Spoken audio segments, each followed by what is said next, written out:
Qué lindo, ¿no? Qué ganas de tomarse un Hermoso. café en el molino. Esa terraza divina, ¿no? Para comer algo o una cena también. Pero bueno, vamos a preguntarle sobre este Al que sabe. tema. ¿Cuándo se va a poder tomar un cafecito en el molino? Con Ricardo Angelucci, secretario técnico administrativo de la Confitería del Molino. Gracias, Ricardo, ¿Qué por tal? estar. ¿Cómo están?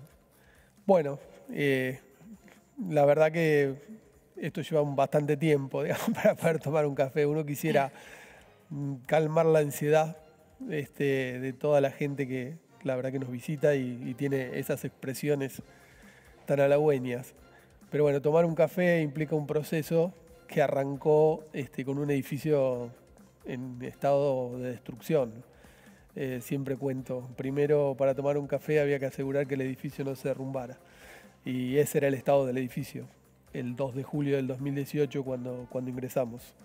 El edificio tenía cierto riesgo de derrumbe y por lo tanto esa fue la primera actuación que tuvimos que hacer. Poder avanzar en la restauración ya es un logro porque el edificio tenía este problema que cuento, pero también tenía un problema de saqueo de buena parte de sus objetos más significativos. El edificio, ustedes lo han visto, está lleno de bronces, de mármoles, de maderas muy nobles, de robles de Lavonia y demás, que habían sufrido embates de toda la agresión externa. Justamente hay unas imágenes, están pasando en la pantalla de cómo estaba. Claro, bueno, eso que ustedes están viendo es una cosa muy difícil de explicar. Ese es el piso de la confitería que no está, digamos. Claro. Porque el piso ese de la confitería donde el día 8 había tanta gente caminando, tenía buena parte de su estructura derruida. El Claro. edificio es un edificio que pensemos que es del año 1916 y buena parte de la edificación que empezó en 1905 es una edificación de las características de lo que se llama arquitectura de Chicago, o sea, es un edificio de hierro y bovedilla, para decirlo en términos más sencillos, no tiene hormigón. Y toda esa parte había tenido producto del ingreso de agua, teníamos un subsuelo con agua, producto del descuido, buena parte de la estructura de hierro corroída. Con lo cual el piso de la confitería en ese sector que estábamos viendo tenía ondulaciones y deterioro de la estructura de hierro. El trabajo que se hizo ahí, que se veía recién en imágenes, fue desarmar el piso, para decirlo en términos muy sencillos, desarmar el piso baldosa por baldosa, previamente radiografiarlas para volver a colocarlas en el mismo lugar, recambiar los hierros y después de recambiar los hierros y asegurar el edificio, volver a recolocar las baldosas en el mismo espacio. Cada una de esas baldosas con su deterioro por el paso del tiempo, que fue restaurada con los mármoles originales. O sea, no hay nada en el proceso de restauración que no responda al origen de cada uno de sus materiales. Lo que no tiene una historia original es porque no existía al momento que llegamos o porque no pudimos investigar cuál era el componente de ese material. Por eso me gusta decir siempre que el proceso que estamos haciendo es de restauración, volver el edificio al último punto en el cual se puede investigar. ¿Cuándo creen que va a estar totalmente completa esta restauración? De la parte sustancial, que es la parte de la confitería, que es lo que todo el mundo pretende, que es el subsuelo, la planta baja y los salones del primer piso y la terraza, estamos en un proceso muy avanzado de restauración. Estamos en un 80 y pico por ciento, 90%. De acá en más viene completar eso y avanzar en lo que establece la ley, que es un proceso de concesión, de concurso, exacto, para que algún actor privado, algún inversor, se haga cargo de la explotación y ahí sí puedan ir a tomar un café. Exactamente. Pero también me gusta siempre decir que para poder llegar a ese punto hubo que hacer otras cosas estructurales sobre el edificio. Por ejemplo, el edificio no tenía disponibilidad suficiente eléctrica. Entonces, con la empresa prestadora tuvimos que hacer una subestación eléctrica en el subsuelo del molino. El edificio no tenía condiciones de circulación, o sea, ascensores y escaleras adecuadas, digamos, de evacuación. Las condiciones de trabajo en el subsuelo, que era donde estaba la panadería o la confitería, digamos, eran de otra época, digamos, poder trabajar allí. Con lo cual, eso también se está adecuando. Entonces, a veces es bastante más que la fachada y la cúpula, que se ven muy lindas. Hay que dotar al edificio de las condiciones necesarias para que todos podamos no solo tomar café, sino que quienes trabajen lo hagan en condiciones dignas. Ricardo, también sucede algo muy interesante. Cada vez que se propone la reapertura o se abren las puertas del molino, el lugar se llena, se agotan las... Exactamente. ¿A qué, digamos, crees que se debe este fenómeno?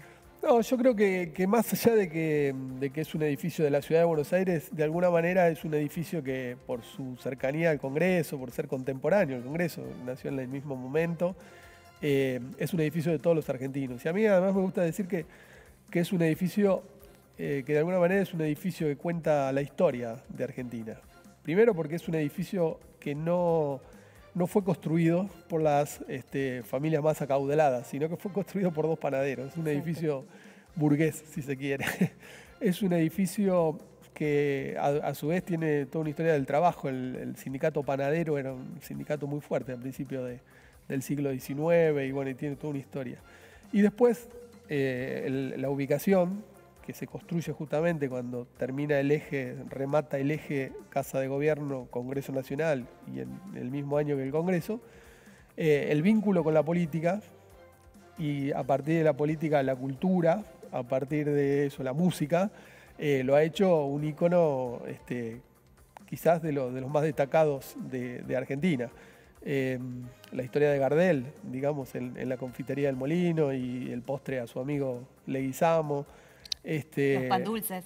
Los pan dulces para las fiestas, las colas que se hacían, más de 50.000 kilos de pan dulce, dice las historias que se fabricaban para esos momentos. ¿Se conservan las recetas de postres originales? Sí, nosotros, además del trabajo de restauración, creo yo que el trabajo más importante que se empezó a hacer desde el día que ingresamos es un trabajo de arqueología urbana, que se hizo en la aduana Taylor, cuando se restauró, ahí detrás de Casa Rosada, que implica recorrer todo el edificio y recolectar de todo el edificio todos aquellos objetos o todas aquellas historias que nos permiten justamente contar el vínculo de quienes vivieron y del edificio con el transcurso del tiempo.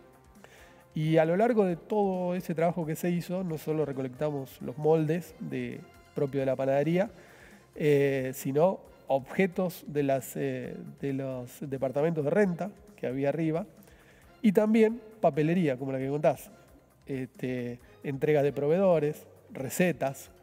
Y el otro tema destacable es que todo el proceso que hicimos contó con el apoyo de la gente.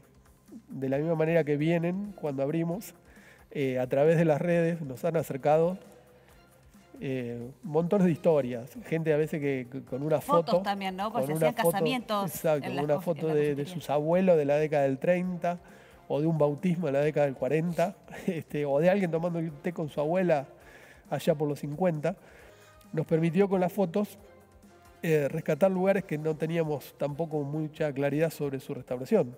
Un ejemplo de eso es los vitrós de la cúpula, que ahora los pueden ver ustedes afuera. No teníamos registro de cómo eran porque no existían en la época moderna, digamos. Y a partir de una monografía que nos alcanzó una persona que una de estas aperturas vino, pudimos hacer esa reconstrucción. O sea, lo interesante del proceso es esto, digamos, es un edificio emblemático, es un edificio que conjuga todos estos aspectos de la historia, pero además que es un proceso de restauración vivo, es un proceso de restauración que lo estamos haciendo con la gente, con esa gente que recién pasaba y contaba de sus emociones y demás. El último 8 hicimos una cosa particular que fue colocar en la esquina el viejo buzón rojo que existía en esa esquina y que pudimos rescatarlo, y a través del buzón pedirle a la gente que nos dejara su comentario. Ya lo van a poder ver en las redes porque estamos haciendo una recopilación, pero la verdad que conmueve las manifestaciones de la gente ante la apertura. Ricardo, ¿y en los próximos días se va a realizar otra reapertura para que la gente...? Sí, ahora próximamente el 21 vamos a hacer una nueva apertura para la visita. Y la verdad que la pretensión nuestra es que cada vez más asiduamente podamos abrir para esto, justamente, porque sabiendo que tenemos tiempos de espera hasta la reapertura total del edificio. Exacto. Pero ir calmando las ansiedades y por otro lado mostrar que el proceso sigue en marcha, que no es un proceso que se detiene, afortunadamente es un proceso que se inició por la decisión política del gobierno de la actual vicepresidenta Cristina Kirchner, pero que ha tenido continuidad a lo largo de Fue estos recuperada años. por el Gobierno Nacional en el 2014, ¿no? En el 2014 se dicta la ley de expropiación, un edificio que había sido declarado monumento histórico en el 1999 para evitar justamente su derrumbe, porque había proyectos de derrumbe del edificio en aquel momento.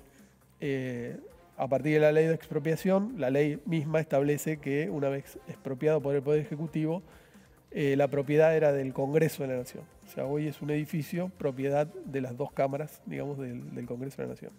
Bueno, muy bien, Ricardo. Muchas gracias, Ricardo. No, por favor, muchas gracias a ustedes. Gracias por estar con nosotras. Bueno, Sofi, tenemos que hablar, no además